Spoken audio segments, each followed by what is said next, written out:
78 വയസ്സ് പ്രായമുള്ള മഹാശ്വേത ദേവി എന്നൊരു ബംഗാളി എഴുത്തുകാരി സമാശ്വസിപ്പിക്കുകയാണ്. ടി.പി. ചന്ദ്രശേഖരന്റെ വീട്ടിൽ പോയ 78 വയസ്സ് പ്രായമുള്ള മഹാശ്വേത ദേവി എന്നൊരു വൃദ്ധയെ കുറിച്ച് എത്ര ഹീനമായ ഭാഷയിലാണ് സഖാവ് എം. എം. മണി സംസാരിച്ചത്. നിങ്ങൾക്ക് മഹാശ്വേത ദേവിയെ കുറിച്ച് അറിയുമോ? ഇന്ത്യ കണ്ട ഏറ്റവും മികച്ച മനുഷ്യാവകാശ പരിസ്ഥിതി പ്രവർത്തകയാണ് മഹാശ്വേത ദേവി. പശ്ചിമ ബംഗാളിൽ കമ്മ്യൂണിസ്റ്റ് പാർട്ടി ജനങ്ങൾക്കൊപ്പം നിന്ന കാലഘട്ടത്തിൽ CPM-നെ പിന്തുണച്ച് നിരന്തരമായി എഴുതിക്കൊണ്ടിരുന്ന ഒരു എഴുത്തുകാരിയാണ് മഹാശ്വേത ദേവി. ആ മഹാശ്വേത ദേവി ടി.പി. ചന്ദ്രശേഖരന്റെ വീട്ടിൽ പോയി എന്ന ഒറ്റ കാരണം കൊണ്ട് മാത്രം സഖാവ് എം. എം. മണി തന്റെ പിഴച്ച നാവ് കൊണ്ട് 78 വയസ്സ് പിന്നിട്ട ഒരു വൃദ്ധയെ കുറിച്ച് പറഞ്ഞത് മാംസം വിറ്റ് ജീവിക്കുന്ന വേശ്യാസ്ത്രീക്ക് തുല്യാണ് മഹാശ്വേത ദേവി എന്നാ പറഞ്ഞത്. മഹാശ്വേത ദേവിയുടെ ഏറ്റവും പ്രശസ്തമായ ഒരു പുസ്തകമാണ് ബഷായി ഡുഡു. ബഷായി ഡുഡു ബംഗാളി ഭാഷയിലുള്ള ഒരു പുസ്തകമാണ്. ആ കഥയിലെ നായകൻ ബഷായി ഡുഡു കർഷകനായ ഒരു കലാപകാരിയാണ്. അയാൾ അന്നത്തെ സർക്കാരിനെതിരെ ഒട്ടേറെ കലാപങ്ങൾക്ക് നേതൃത്വം കൊടുത്തു. അയാളെ വധിക്കാൻ അന്നത്തെ സർക്കാർ ആഗ്രഹിച്ചു. ഒരു ദിവസം ബഷായി ഡുഡു കൊല്ലപ്പെട്ടു. അയാളുടെ മൃതദേഹം തിരിച്ചറിഞ്ഞു. പക്ഷേ ആ നാട്ടിൽ വീണ്ടും ഒരു കലാപകാരി ഉണ്ടായി. അയാൾ അവിടെ വീണ്ടും പോരാട്ടങ്ങൾക്ക് തുടക്കം കുറിച്ചു. ഒരു ദിവസം താൻ പുനർജനിച്ച ബഷായി ഡുഡുവാണെന്ന് അയാൾ പ്രഖ്യാപിക്കുകയാണ്. ഒഞ്ചിയത്ത് ടി.പി. ചന്ദ്രശേഖരന്റെ വീട്ടിൽ തടിച്ചുകൂടിയ ചെറുപ്പക്കാരായ സഖാക്കളോട് മഹാശ്വേത ദേവി പറഞ്ഞത് തന്റെ കഥയിലെ ബഷായി ഡുഡു ടി.പി. ചന്ദ്രശേഖരനാണെന്നാണ്. മാർക്സിസ്റ്റ് പാർട്ടിയുടെ കിങ്കരന്മാർ തലയോട്ടി വെട്ടിപ്പിളർത്ത് മുഖത്ത് മാംസകഷ്ണങ്ങളില്ലാത്ത വിധത്തിൽ തലച്ചോറ് പുറത്തുകാടുന്ന വിധത്തിൽ പെറ്റമ്മയ്ക്ക് പോലും തിരിച്ചറിയാൻ കഴിയാത്ത വിധത്തിൽ കൊന്നുതള്ളിയ ടി.പി. ചന്ദ്രശേഖരന്റെ ചോരയിൽ നിന്നും മാർക്സിസ്റ്റ് പാർട്ടിക്കെതിരെ പകരമായി ആയിരക്കണക്കിന് ചന്ദ്രശേഖരന്മാർ ഈ മണ്ണിൽ ഉയർന്നു വരുമെന്ന കാര്യത്തിൽ പ്രിയമുള്ള സഖാക്കളെ നിങ്ങൾക്ക് യാതൊരു സംശയവും വേണ്ട. ടി.പി. ചന്ദ്രശേഖരന്റെ വീട് സന്ദർശിക്കാൻ പോയ മഹാശ്വേത ദേവിയെ കുറിച്ച് ഹീനമായ ഭാഷയിൽ എം. എം. മണി സംസാരിച്ചപ്പോൾ മഹാശ്വേത ദേവി CPM-ന്റെ സംസ്ഥാന സെക്രട്ടറി സഖാവ് പിണറായി വിജയന് ഒരു കത്തെഴുതി. ആ കത്തിൽ മഹാശ്വേത ദേവി എഴുതി, ഒഞ്ചിയത്തെ സഖാക്കന്മാർ പിണറായി വിജയന്റെ വീട് സന്ദർശിക്കാൻ പോയതാണ് ചന്ദ്രശേഖരന്റെ കൊലപാതകത്തിന് കാരണമെന്ന് എനിക്ക് മനസ്സിലാക്കാൻ സാധിച്ചു. ആ കത്തിന് മഹാശ്വേത ദേവിയെ തന്റെ വീട് കാണാൻ ക്ഷണിച്ചുകൊണ്ട് പിണറായി വിജയൻ ഒരു മറുപടി കത്തെഴുതി. ആ കത്തിന് വീണ്ടും മഹാശ്വേത ദേവി പിണറായി വിജയൻ ഒരു മറുപടി എഴുതി. ആ മറുപടി കത്തിൽ മഹാശ്വേത ദേവി എഴുതി, മിസ്റ്റർ പിണറായി വിജയൻ, കത്തിനോടൊപ്പം താങ്കളുടെ വീടിന്റെ ഒരു ഫോട്ടോ കൂടി അയക്കാമായിരുന്നു.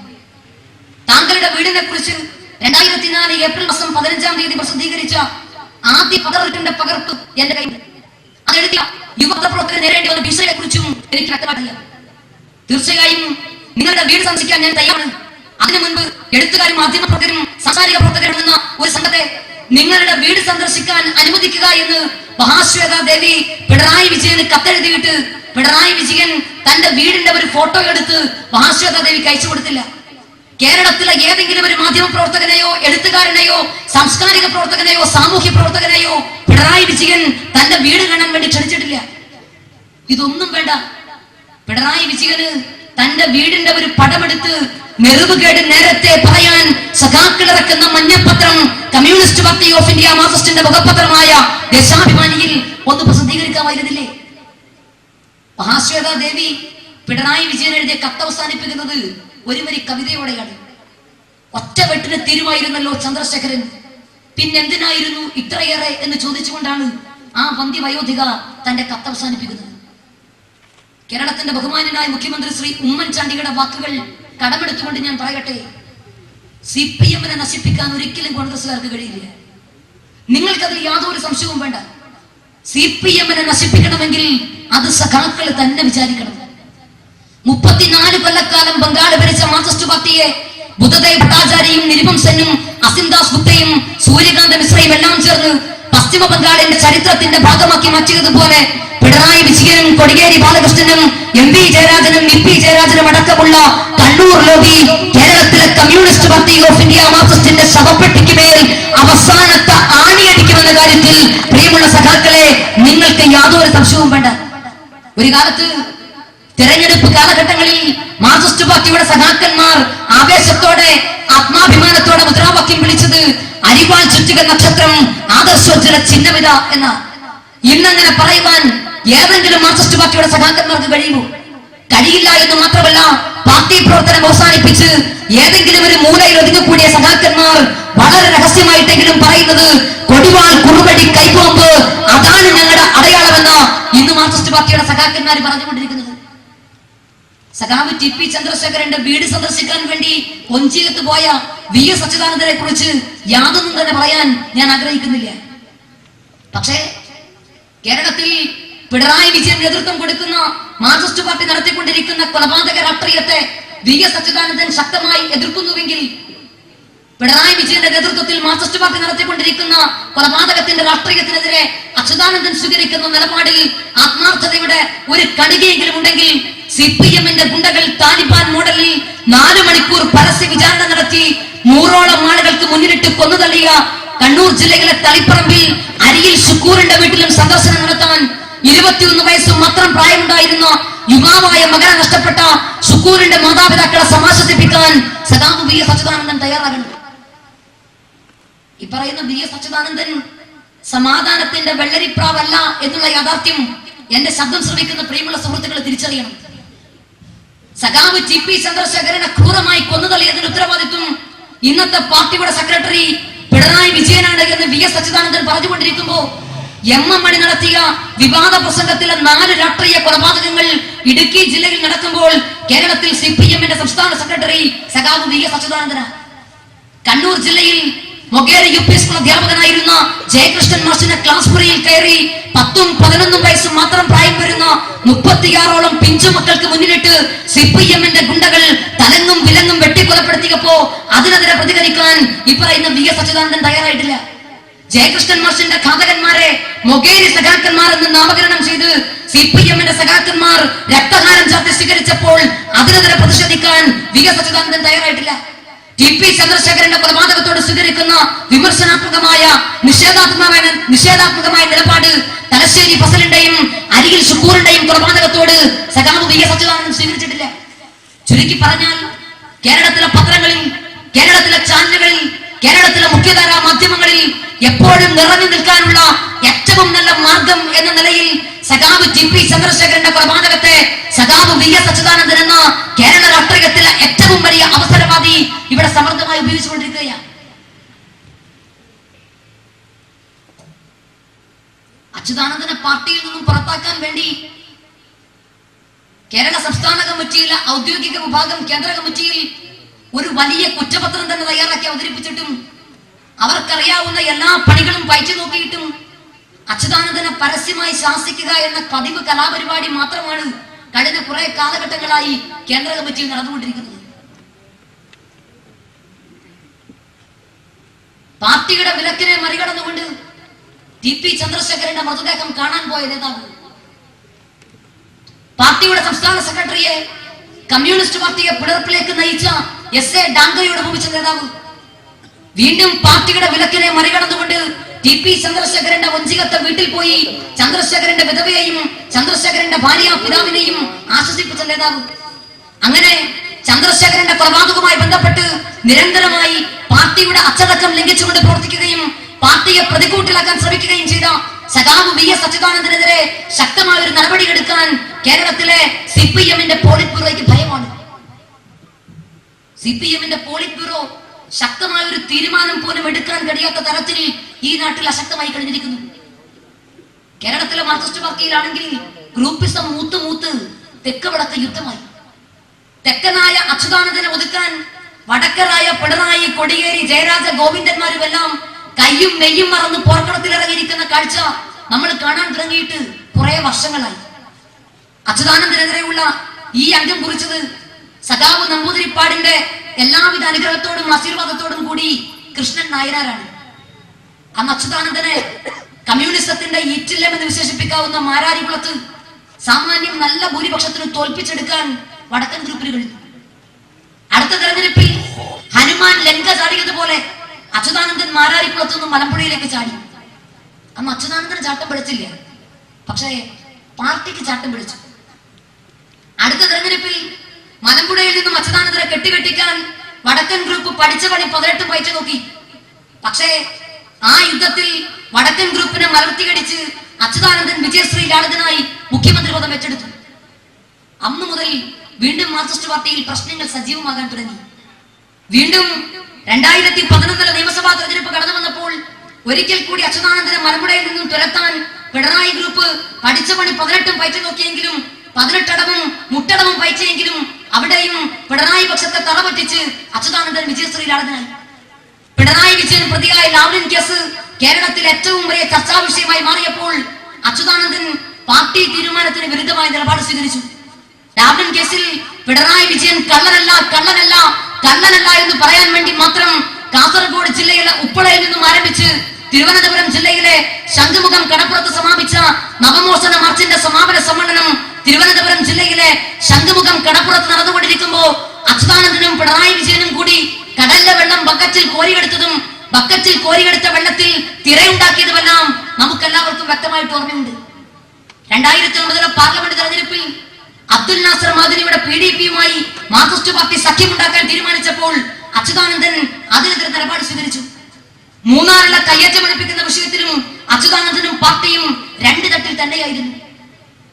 അങ്ങനെ ADP വായ്പയുടെ കാര്യത്തിൽ KSCBയെ വെട്ടിമുറിച്ച് കമ്പനികളാക്കുന്നതിന് കാനഡയിൽ പോയി കരാറുണ്ടാക്കിയ ലാവ്ലിൻ കരാറിന്റെ കാര്യത്തിൽ DICയുമായി ഉണ്ടാക്കിയ ബന്ധത്തിൽ PDPയുമായി ഉണ്ടാക്കിയ ബന്ധത്തിൽ മൂന്നാറിലെ കയ്യേറ്റം പഠിപ്പിക്കുന്ന വിഷയത്തിൽ സാന്റിയാഗോ മാർച്ചിന്റെ കാര്യത്തിൽ ലാവ്ലിൻ വിവാദത്തിൽ ലോട്ടറി വിഷയത്തിൽ അവസാനം GP ചന്ദ്രശേഖരന്റെ കൊലപാതകത്തിൽ MM മണിയുടെ വിവാദ പ്രസംഗത്തിൽ അങ്ങനെ ഒട്ടേറെ വിഷയങ്ങളിൽ പാർട്ടി വിരുദ്ധമായ നിലപാട് സ്വീകരിച്ച സഖാവ് VS അച്യുതാനന്ദനെതിരെ ശക്തമായ ഒരു നടപടിയെടുക്കാൻ അധ്വാനവർഗത്തിന്റെ പാർട്ടിയായ കമ്മ്യൂണിസ്റ്റ് പാർട്ടി ഓഫ് ഇന്ത്യ മാർക്സിസ്റ്റിന് ഭയമാണ്. അച്യുതാനന്ദന്റെ കാര്യത്തിൽ പോളിറ്റ് ബ്യൂറോ കഴിച്ചിട്ടിറക്കാനും വയ്യ, മതിരിച്ചിട്ട് തുപ്പാനും വയ്യ എന്ന് പറയുന്നത് പോലുള്ള ഒരു പ്രത്യേക അവസ്ഥയിലാണ്. CPMന്റെ അഖിലേന്ത്യാ സെക്രട്ടറി പ്രകാശ് കാരാട്ടാണെങ്കിൽ അലൂമിനിയം കുടത്തിനകത്ത് തലവെട്ടുപോയ പട്ടിയുടെ അവസ്ഥയിലാണ്. ഒരു പരസ്യ ശാസനയ്ക്കപ്പുറത്തേക്ക് കടന്നുകൊണ്ട് അച്യുതാനന്ദനെ ഈ പാർട്ടിയിൽ നിന്നും പുറത്താക്കുന്നു എന്ന് പ്രഖ്യാപിക്കാനുള്ള ധൈര്യം CPMന്റെ അഖിലേന്ത്യാ സെക്രട്ടറി സഖാവ് പ്രകാശ് കാരാട്ടിനുണ്ട്. അത് കാണാനാണ് കേരളത്തിലെ ജനങ്ങൾ കാത്തിരിക്കുന്നത്. നിരന്തരമായി പാർട്ടിയുടെ അച്ചടക്കം ലംഘിച്ചുകൊണ്ട് പ്രവർത്തിക്കുന്ന സഖാവ് VS അച്യുതാനന്ദനെ മാർക്സിസ്റ്റ് പാർട്ടിയിൽ നിന്നും പുറത്താക്കുന്നു എന്ന് പ്രഖ്യാപിക്കാനുള്ള ആർജവം സ്വന്തം നട്ടലിന്റെ സ്ഥാനത്ത് ഒരു വാഴപ്പിണ്ടിയെങ്കിലും വെച്ച് കെട്ടിക്കൊണ്ട് ആളൊറ്റമുണ്ടെങ്കിൽ CPMന്റെ അഖിലേന്ത്യാ സെക്രട്ടറി സഖാവ് പ്രകാശ് കാരാട്ട് കാണിക്കണം. ഇന്ന് NR മാധവൻകുട്ടിയെ പോലെയും G ശക്തിധരനെ പോലെയും ഭാസുരേന്ദ്ര ബാബുവിനെയും പോലെ നട്ടല്ലും തലച്ചോറും പിണറായി വിജയന്റെ പാറപ്പുറത്തെ വീട്ടിൽ പണയം വെച്ചിട്ടുള്ള കൈരളി TVയിലെയും പീപ്പിളിലെയും ദേശാഭിമാനിയിലെയും ചില രാഷ്ട്രീയ കുബുദ്ധിജീവികളാണ് CPMനെ പ്രതിനിധീകരിച്ച് ചാനലുകളിൽ ചർച്ചയ്ക്ക് വരുന്നത്. അച്യുതാനന്ദനെ പരസ്യമായി ശാസിക്കാൻ CPMന്റെ കേന്ദ്ര കമ്മിറ്റി തീരുമാനമെടുത്തപ്പോ ഈ രാഷ്ട്രീയ കുബുദ്ധിജീവികൾ ചാനലുകളിൽ ചർച്ചയ്ക്ക് വന്നുകൊണ്ട് പറഞ്ഞത് കേന്ദ്ര കമ്മിറ്റിക്ക് മുമ്പിൽ അച്യുതാനന്ദൻ ചെയ്ത തെറ്റുകളെല്ലാം ഏറ്റുപറഞ്ഞു. അച്യുതാനന്ദൻ പോളിറ്റ് ബ്യൂറോയ്ക്ക് മുമ്പിൽ ഭിക്ഷ യാചിച്ചു. അതുകൊണ്ടാണ് അച്യുതാനന്ദനുള്ള ശിക്ഷ ഒരു പരസ്യ ശാസനയിൽ ഒതുക്കിയത്. സഖാവ് VS അച്യുതാനന്ദനോടുള്ള എല്ലാ ബഹുമാനവും മനസ്സിൽ സൂക്ഷിച്ചുകൊണ്ട് ചോദിക്കട്ടെ, എന്തിനാണ് സഖാവെ നിങ്ങൾ ഈ കൊടിയ അപമാനവും സഹിച്ചുകൊണ്ട് മാർക്സിസ്റ്റ് പാർട്ടിയിൽ നിൽക്കുന്നത്? ഒരു കാലത്ത് കേരള നിയമസഭയിലെ ഗർജിക്കുന്ന സിംഹമെന്ന് സഖാക്കള് പരിചയപ്പെടുത്തിയ സഖാവ് MV രാഘവനും കേരം തിങ്ങും കേരള നാട് KR ഗൗരി ഭരിക്കട്ടെ എന്ന് സഖാക്കള് മുദ്രാവാക്യം വിളിച്ച സഖാവ് KR ഗൗരിയമ്മയും അങ്ങനെ പറഞ്ഞു വരുമ്പോ അത്ഭുത കുട്ടി എന്ന് കേരളത്തിന്റെ മണ്ണിൽ സഖാക്കള് പരിചയപ്പെടുത്തിയ FP അബ്ദുള്ള കുട്ടിയും മംഗളയുടെ മണ്ണിനെ ചോപ്പണിക്കാൻ വേണ്ടി പാർട്ടി നിയോഗിച്ച മഞ്ഞളാംകുഴി അലിയും കേരളത്തിന് SFI പരിചയപ്പെടുത്തിയ വിപ്ലവ നായിക സിന്ധു ജോയിയും പുന്നപ്പയുടെയും വയലാറിന്റെയും തയ്യൂരിന്റെയും തെരുവള്ളൂരിന്റെയും സ്മരണകൾ അന്തി ഉറങ്ങുന്ന ആലപ്പുഴയുടെ മണ്ണിൽ കമ്മ്യൂണിസ്റ്റ് പാർട്ടി ഓഫ് ഇന്ത്യ മാർക്സിസ്റ്റിന്റെ അരിവാൾ ചുറ്റുക നക്ഷത്ര പടയാളത്തിൽ മത്സരിച്ച് MP ആയ പാരമ്പര്യമുള്ള ഡോക്ടർ KS മനോജും SFIയുടെ സംസ്ഥാന വൈസ് പ്രസിഡന്റും DYFIയുടെ സംസ്ഥാന ട്രഷററും കേന്ദ്ര കമ്മിറ്റി അംഗവും എല്ലാമായിരുന്ന ശ്യാം സുന്ദറും GP ചന്ദ്രശേഖരനും MR മുരളിയും അങ്ങനെ വഞ്ചികത്തും മേറാമറയിലും കണ്ണാടിയിലും ഒറ്റപ്പാലത്തും പാലക്കാട് പാട്ടും അവസാനം മുണ്ടൂരിലും മാർക്സിസ്റ്റ് പാർട്ടിയുടെ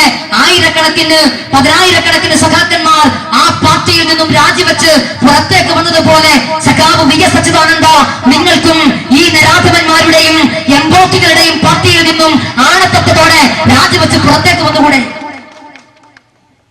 ഒരു കാലത്ത് കേരളത്തിലെ അവർണ ജനവിഭാഗത്തിനും ദരിദ്ര ജനതയ്ക്കും വേണ്ടി നിരന്തരമായ സമരങ്ങൾ നയിച്ചുകൊണ്ട് കേരളത്തിന്റെ രാഷ്ട്രീയ മണ്ഡലത്തിൽ സ്ഥാനമുറപ്പിച്ച മാർക്സിസ്റ്റ് പാർട്ടി ഇന്ന് ഈ നാട്ടിലെ പാവപ്പെട്ടവന്റെ പാർട്ടിയല്ല. ഇന്നത്തെ മാർക്സിസ്റ്റ് പാർട്ടി ഈ നാട്ടിലെ അവർണ ജനവിഭാഗത്തിന്റെ പാർട്ടിയല്ല. ഇന്നത്തെ മാർക്സിസ്റ്റ് പാർട്ടി ഇന്ത്യയിലെ ഏറ്റവും വലിയ കോർപ്പറേറ്റ് കമ്പനിയാണ്. ആ കോർപ്പറേറ്റ് കമ്പനിയുടെ കേരള ഘടകത്തിന്റെ മാനേജിംഗ് ഡയറക്ടറാണ് സഖാവ് പിണറായി വിജയൻ. നിങ്ങൾക്ക് പിണറായി വിജയന്റെ ബാക്ക്ഗ്രൗണ്ട് അറിയുമോ?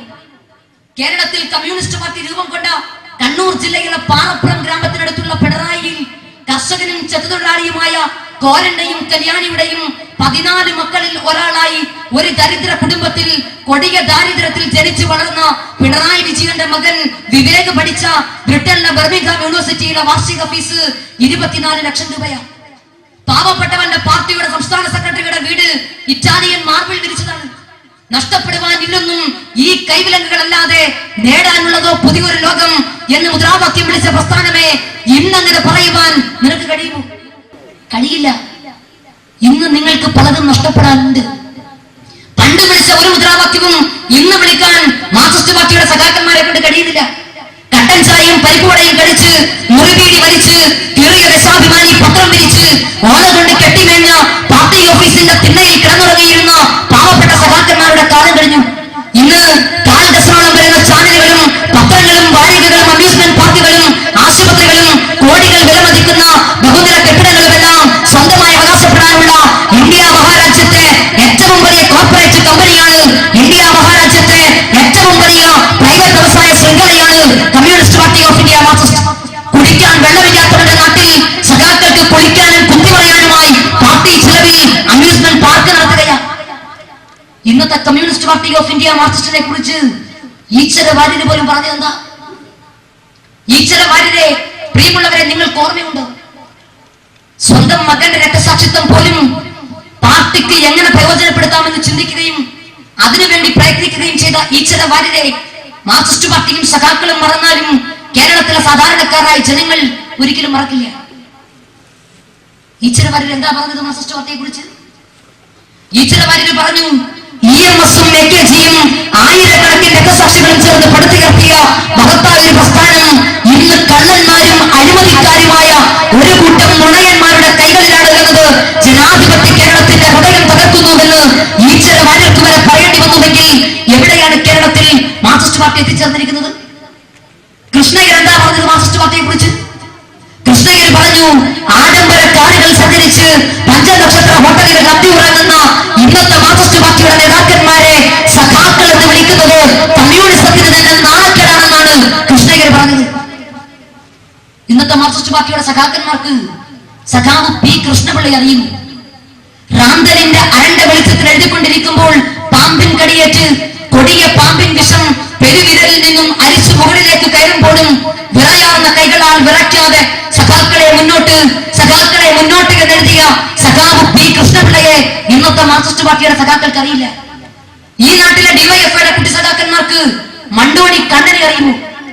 പോലീസുകാരുടെ ക്രൂരമായ മർദ്ദനം ഏറ്റുവാങ്ങി ലോക്കപ്പിൽ കഴിയുമ്പോൾ രക്തം തളം കെട്ടിയ ലോക്കപ്പിലെ ചുവരുകളിൽ സ്വന്തം രക്തം കൊണ്ട് അരിവാൾ ചുറ്റിക നക്ഷത്രം വരച്ചു വച്ച രക്തം തളം കെട്ടിയ ലോക്കപ്പിലെ ചുവരുകളിൽ സ്വന്തം രക്തം കൊണ്ട് ഇൻകുലാബ് സിന്ദാബാദ് എന്നെഴുതിയ മണ്ടോണി കണ്ണൻ എന്ന രക്തസാക്ഷിയെ ഇന്നത്തെ ഡിവൈഎഫ്ഐയുടെ കുട്ടി സഖാക്കൾക്ക് അറിയില്ല.